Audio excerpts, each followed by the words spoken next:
Good morning, Europe. A warm welcome to the program. Our top stories for you this hour. The Queen of Soul, known for hits such as Respect and Say a Little Prayer, tributes pour in for Aretha Franklin, who died from cancer, age 76. It was as if the wind came out of me when I heard the news, because she's such an icon. And over in the Cube, our social media news desk. From pop stars to presidents, we'll bring you the stories and tributes from those who knew Aretha Franklin. Left homeless, hundreds of Genoese residents won't be able to return to their homes after damage caused by the bridge collapse made them too dangerous to stay in. Shame and sorrow, rare, strong words used by the Vatican after a U.S. grand jury report revealed that Catholic priests sexually abused 1,000 children over 7 decades. And remembering the victims, 1 year on since the Barcelona terror attacks, we speak to the emergency services who were at the scene that day. Thank you for joining us this hour. We start this morning with Aretha Franklin, who has died at the age of 76. Known as the Queen of Soul, her career spanned more than 6 decades, and her music influenced generations of people. Now, the American singer, known for hits such as Respect, Say a Little Prayer, Natural Woman, just to name a few, she died from pancreatic cancer with her family by her side. Now, for many, Aretha Franklin's music was more than just her soulful voice. It was the soundtrack of American social change. Barack Obama said that she helped define the American experience. There has never been a voice like hers. The undisputed Queen of Soul, Aretha Franklin. We know her songs so well, all it takes is the first few notes and we can sing the rest by heart. Does he love me? I want to know. It is amazing to find what it is singers do for people. Aretha Louise Franklin was born in Memphis in 1942. Her dad, a Baptist minister, her mom, a singer and pianist. Their home wasn't always happy or stable, and music was Franklin's outlet. She started out performing in church. I had no real formal training. My formal training was my ear, and that's it, right here. At 14, she recorded her first album. By then, she was pregnant with her second child, and teenage motherhood temporarily stalled her career. But by her early 20s, she had her first top 10 hit, I Never Loved a Man. Loved a man the way that I love you. Respect followed a few months later, and a star was born.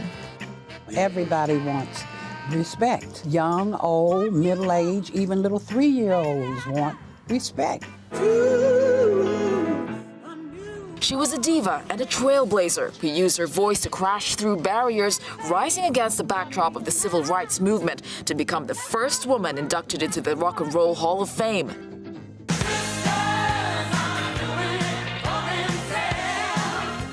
There was a rough patch in the 70s, but Franklin found a memorable way to make a comeback.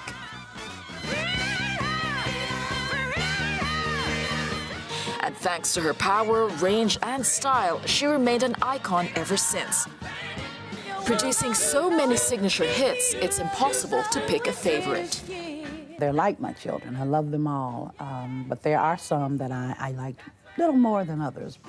There were also 18 Grammys, more than 20 #1 singles, and a Presidential Medal of Freedom. I fly away. And it was Franklin's voice that was the soundtrack to so many cultural milestones, from Martin Luther King Jr.'s funeral to Barack Obama's inauguration.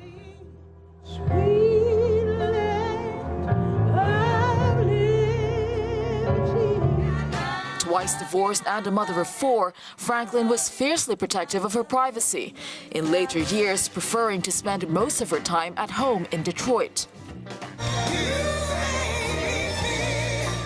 Which is perhaps why this 2015 performance at the Kennedy Center was so special. Franklin brought down the house, later calling it one of the best nights of her life, reminding the world she'll always be the Queen. I love what I do, and I just wouldn't be doing anything else. In fact, I thought, what else would I have done?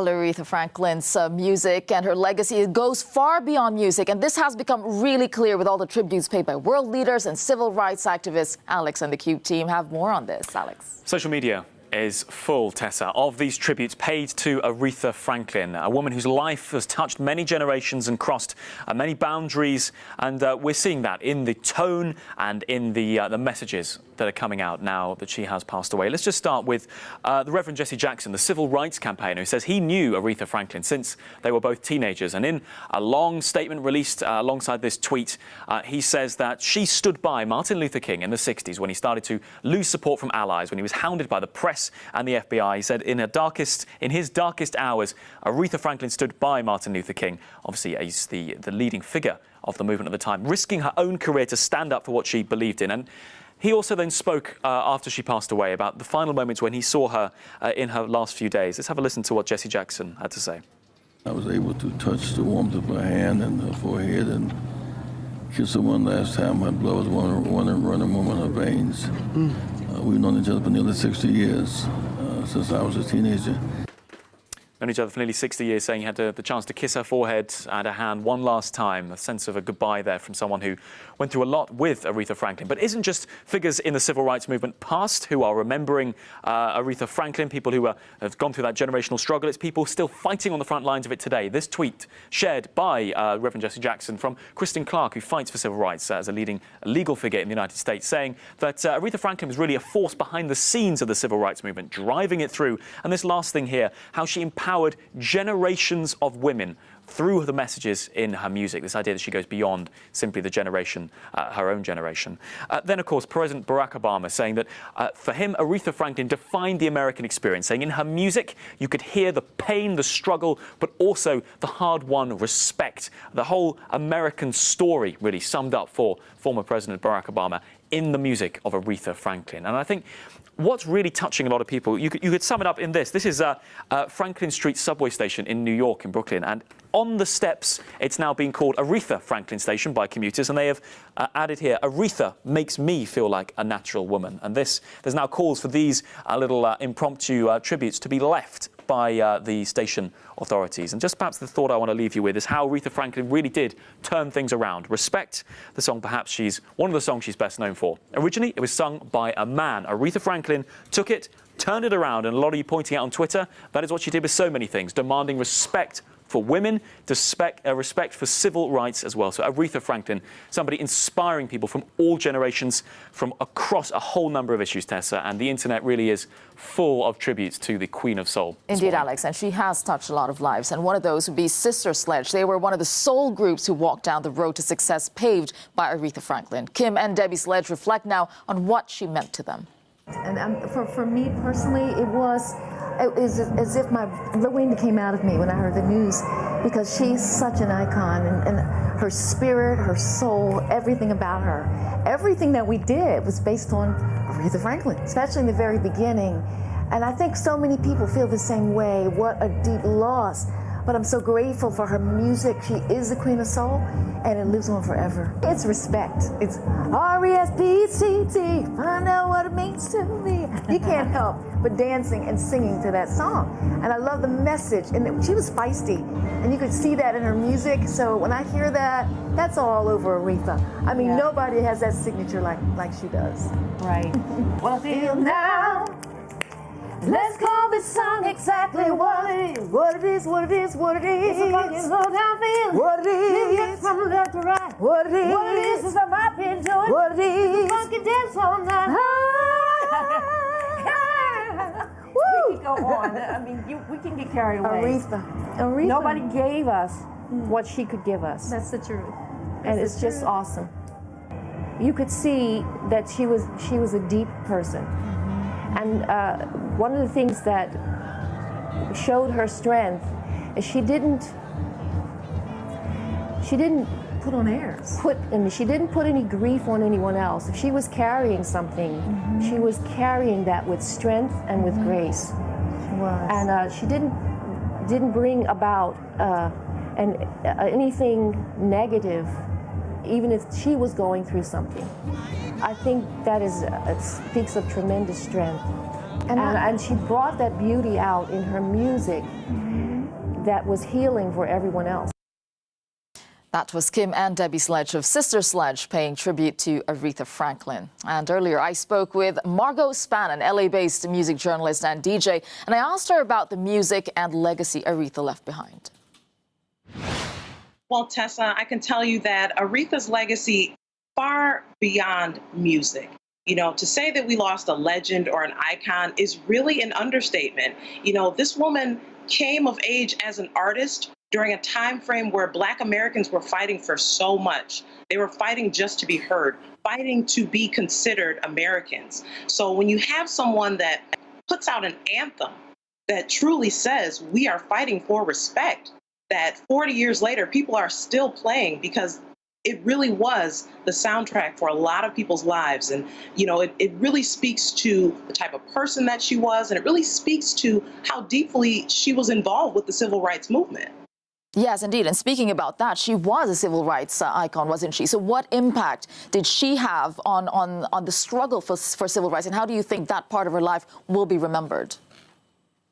Absolutely. You know, Tessa, a lot of people don't know that behind the scenes, she was doing a lot for the civil rights movement, whether it was bailing out activists or making sure that folks were able to attend concerts by, you know, giving benefit concerts. You know, she did a lot to make sure that, you know, not only Blacks and whites came together, but people were actually able to hear her music. And by bringing those audiences together and bringing everyone together under, you know, a song like Respect, I think that her legacy will live on forever. You know, you look at what's going on right now with the Me Too movement and how that song has kind of brought life to that movement as well. So I feel like even though we are mourning her death today, you know, we can still celebrate with the legacy and the catalog of music that she has left for us. Okay, just very quickly, as a woman yourself and a Black woman yourself, how what impact did she have for you, and what has she paid for you? You know, my father was actually from Detroit. And, you know, it was very interesting in my household growing up as the daughter of a preacher like she was. We didn't listen to a lot of popular or secular music. We were listening to a lot of gospel music. So when I was allowed to listen to music of Aretha Franklin because she was a pop artist, it kind of made me feel like, okay, well, you can live in both lanes. And I think that's something that she brought to music that you still hear in music today. You know, a lot of people say Aretha Franklin literally took you to church, and she did with her voice. And when you hear singers like Christina Aguilera or even Beyonce or Adele, you know, you hear that soul in their voice. That legacy is what she leaves behind. And, you know, as myself, as a DJ, I love playing her records because they always put a smile on people's face, and they really bring you back to a moment where you know that you are hearing a great record. You're getting that emotion, that feeling. She just brings out a feeling in people that, you know, is unmatched by a lot of artists, and she will truly be missed. That was Margot Spann, a music journalist and DJ, speaking about the legacy of Aretha Franklin. And still to come for you on Good Morning Europe, tributes for the Queen of Soul, Aretha Franklin, who has died at the age of 76. We will look back at an incredible career that spanned 6 decades. Now, hundreds of people have been evacuated from their homes after a bridge collapse left 38 people dead in Genoa, northern Italy. We'll be live in Genoa after this short break. Your top story on Good Morning Europe, the Queen of Soul, Aretha Franklin, has died at the age of 76. Tributes have been paid from presidents to pop stars and fans around the world. Now, as the families of the victims of Tuesday's bridge collapse in northern Italy prepare for the first of the funerals, which will take place tomorrow, many say they don't want the money offered by the government for the services. 38 people died and more than 600 have been displaced in the disaster. Now, these are live pictures that we're looking at now from the scene. Emergency services still going through the rubble, and we will be with our correspondent there in just a moment. But first, there's this report from Luke Barber. In the aftermath of this tragic event, it's almost impossible to know where to begin work to rebuild.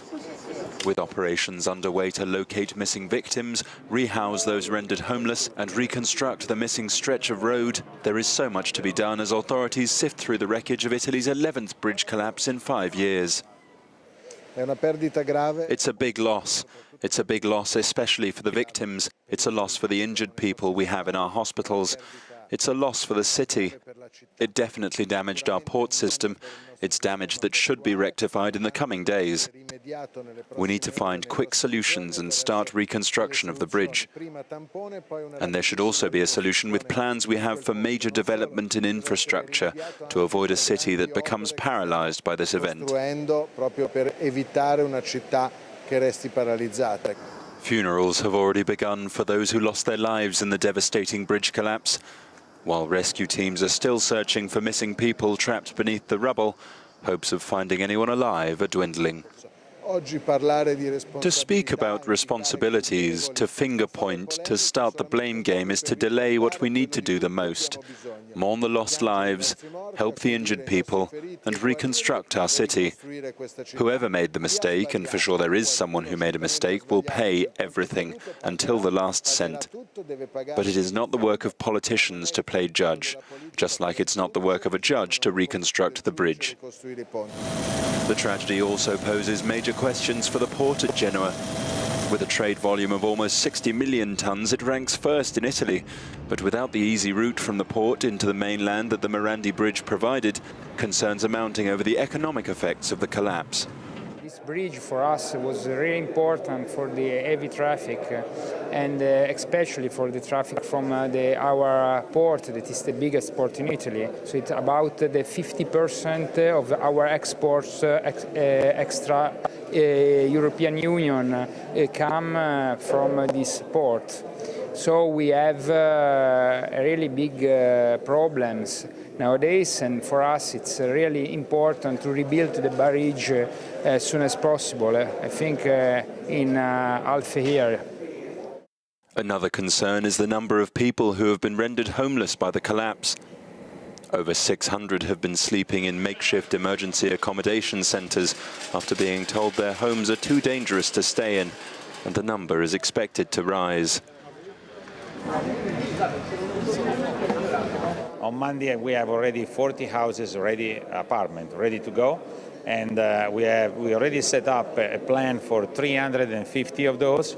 So we are confident that in a couple of months we will be able to have all of those restored and completely, and I would say at the end of October, beginning of November, everybody will be in a new apartment. So many questions have been raised by this single catastrophic event. And while Italy continues to mourn the victims, vital works to repair the damage must now begin. Luke Barber, Euronews. Well, let's go live now to our correspondent, Jessica Salz, who is in Genoa right now at the moment. Jessica, can you give us the update on what's the latest and where you are? Well, Tessa, the fourth day of this rescue operation is beginning, and rescue workers told me this morning they were unable to find anyone alive or dead trapped under the rubble undernight. Of course, hopes dwindling as time goes by that they will be able to find any survivors. State funerals for those confirmed dead will begin tomorrow. But so far, families of only 17 out of the 38 who died have accepted the state's offer to pay for the funerals of their loved ones. Many other family members of the other families are saying they do not want government support for the funerals because they believe that the government may be in part responsible for the fact that this bridge collapsed by not maintaining it properly. So they're offering their voices into this discussion that is beginning now over responsibility for what led this bridge to collapse. And I understand there are some families who are staying in makeshift homes at the moment. They've lost their homes. Can you give us the latest on what's happening to people who were evacuated? Well, over 630 people have been evacuated from their homes. This happened very quickly after the bridge collapsed because the bits of the bridge that still remain standing are considered incredibly dangerous. They could fall at any day. We went to a shelter yesterday which is processing all of the people that have been evacuated from their homes. They're moving them very quickly onto temporary accommodation and hotels. And we spoke to the president of the municipality who's overseeing the shelter, and he told us just how traumatized people are when they arrive at the shelter. Here, people need physical and psychological support, especially in the hours following the accident. We could see they were traumatized, and they still are. Those who realize they cannot go back to their homes are particularly traumatized. They need to be assisted. We also spoke to volunteers at the shelter who had been helping people evacuate from their homes, and they said just what a difficult process this was. Escorting people out of their homes, knowing that they would have to leave behind their houses with lots of important belongings, knowing that it's very unlikely that they will ever be able to return to them. And of course, in the middle of August at the moment, a lot of people who live in these apartments that have had to be evacuated are on holiday at the moment. And these people will be returning home to Genoa and won't have homes to return to. Lots of people also who have been evacuated staying with friends and family at the moment. Of course, they're incredibly traumatized. Some of them witnessed the bridge collapse themselves.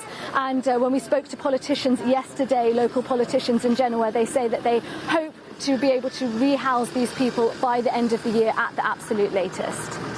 Thank you for that, Jessica. Just looking at the part of the bridge behind you, it does look incredibly dangerous. Jessica Saltz there reporting from Genoa. Thanks. And still to come for you on the program, tributes for the Queen of Soul, Aretha Franklin, has died at the age of 76. We'll look back at an incredible career that spanned 6 decades. That's after a short break. You're watching Good Morning Europe. Welcome back to the program. Now, the Vatican has expressed shame and sorrow in a statement responding to a grand jury report in the United States on the sexual abuse of children. The report had concluded that thousands of children were abused by more than 300 priests in Pennsylvania over a 70-year period. It also found that the Catholic Church was involved in a systematic cover-up. The Vatican statement said the victims needed to know that Pope Francis was on their side. Now, in a key passage, the statement emphasized we can express our feelings about these horrible crimes in those words. Those are shame and sorrow. Now, the Holy See is taking it very seriously. The grand jury report from Pennsylvania, clearly the Holy See condemns sexual abuse of minors. And we're joined now by our correspondent, Alistair Sanford, here in the studio. Alistair, the words, shame and sorrow, these are strong words coming from the Vatican, but the entire statement was actually quite lengthy. Tell us about that. Yes, it's a very long report from the Vatican, but for its critics, it does come a bit late. The language is quite forceful. It goes on to talk about these abuses being criminally and morally reprehensible. It says the Church must learn hard lessons from the past. The victims should know that the Pope is on their side, and it talks about the need to listen to those victims to root out what it calls this tragic horror. It does have a certain defence of how the Catholic Church has been treating these cases, pointing out that the Pennsylvania grand jury reports had almost no cases after 2002, that they dated from mostly before the early 2000s. But it says there's still need for more reform, and in particular for the Church to need to comply with the civil law on mandatory reporting, so that they have to report cases of complaints when they come forward. Now, yes, this grand jury investigation was huge. It lasted 2 years. It runs to 900 pages. It identifies some 1,000 children or more, but suggests the real number could be many thousand. And it does talk about the cover-up in particular, saying the men of God who were responsible for these children not only did nothing, they hid it all for decades. So extremely strong stuff, one of the strongest cases on sexual abuse within the Catholic Church to come out so far. Indeed, well, another one in a long list now, actually. So where does the Catholic Church go from here on this issue? As I said, many stories of cases around the world.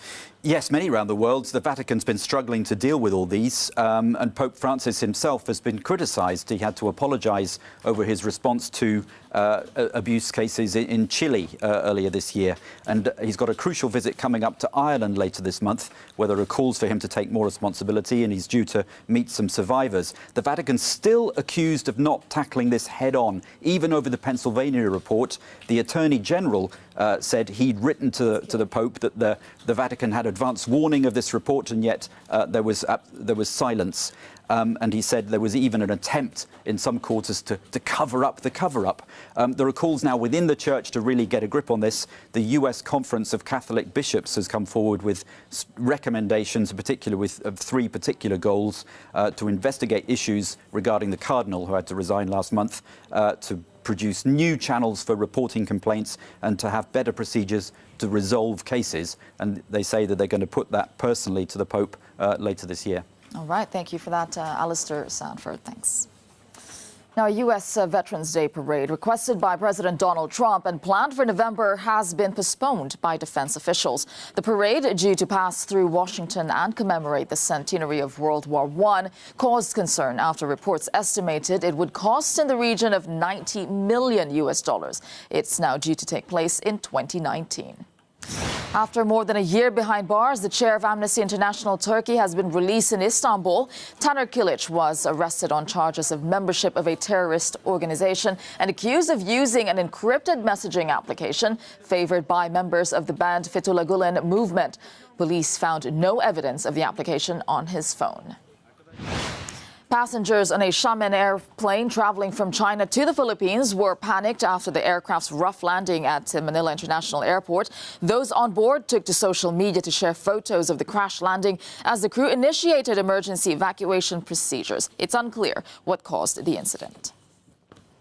And coming up, we'll have a look at all your top stories, including more on Aretha Franklin. We'll be talking about her life, her music, and of course, her legacy. Now, in Greece, as the country prepares to exit its official bailout program, some Greeks are saying there's not actually much to smile about. And in Barcelona, it's 1 year on since those terror attacks. We talked to first responders who were at the scene that day. But first, we'll leave you with today's No Comment from Los Angeles, where fans have been paying tribute to Aretha Franklin's star on the Hollywood Walk of Fame.